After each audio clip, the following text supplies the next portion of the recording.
The term fourth estate could be considered ancient by many people. However, the concept and philosophy is very relevant in today's world.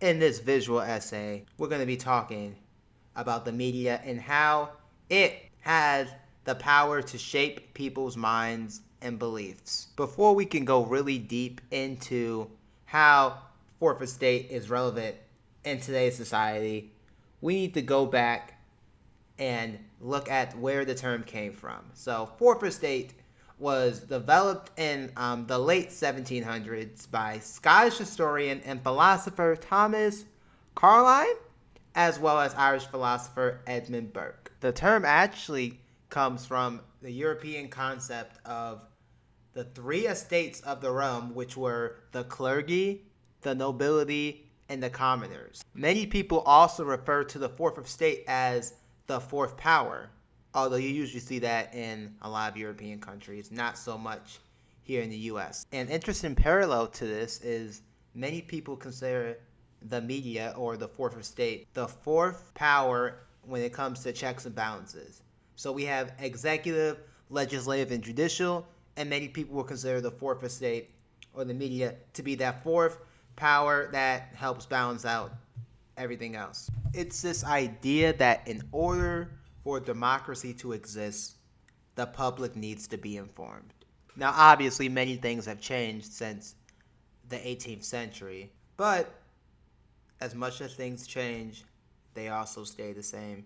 In fact, if anything, the fourth estate or the press has become more relevant in today's world due to the technological advancements and the access that most people have to the media.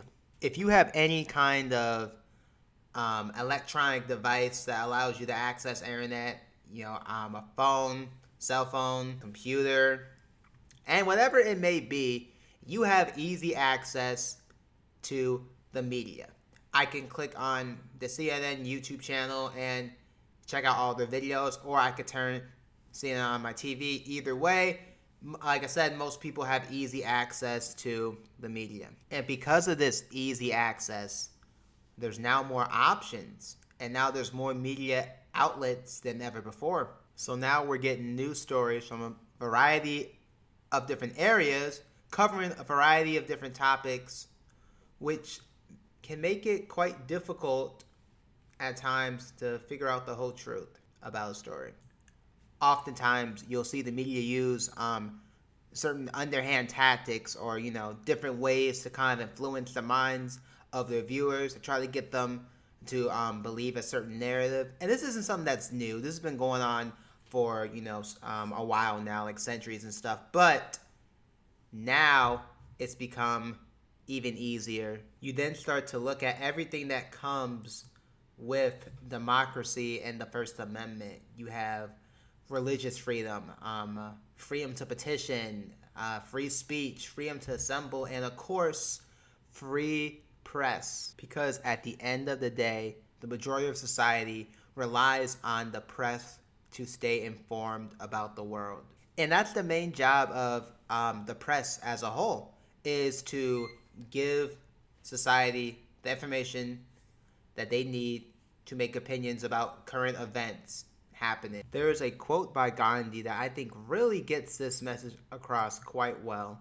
And he says, "The press is called the fourth estate.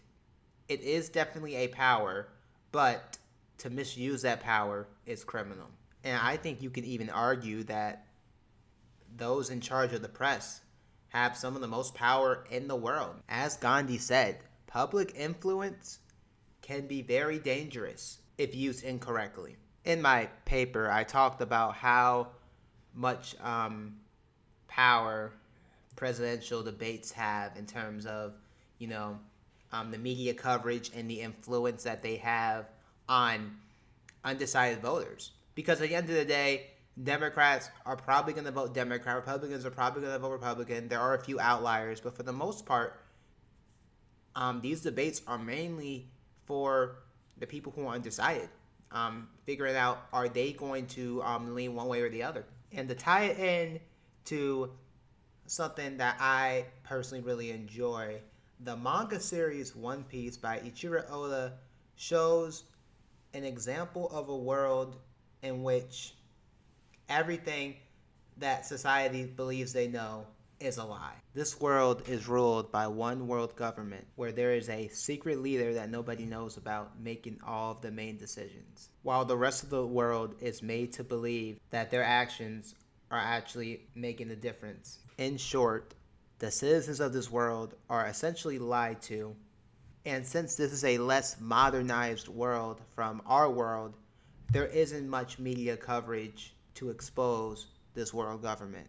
The reason I specifically bring up this media example is because not only am I a huge fan of this series, but I think this is a perfect example of what a world without media could look like and how dark it can get when the government is not being held accountable. It really makes you appreciate the checks and balances system that we have implemented in our country. Instead of letting the citizens of this world decide for themselves, this government chooses for them and decides to reveal only information that they want to reveal. The biggest crime that this government makes is preventing its citizens from knowing the history of how it came to be. So not only is this a world government that hides information from its citizens, it is also a world government that decides for itself what the citizens should know and what they should not know. This really should serve as a warning to our world to not go in this direction. Although our system is far from perfect, I think One Piece shows us how bad things could really get if we let it. At the end of the day, the press's job is to provide us with information and then to allow us as a society to decide what we want to do with that information. That is how journalism started out, and that is the philosophy that it should continue to have. Unfortunately, there have been some slips in the past decade or so, and who knows how things will play out down the road. That being said, I think we can all understand how important of a role the fourth estate plays in our society.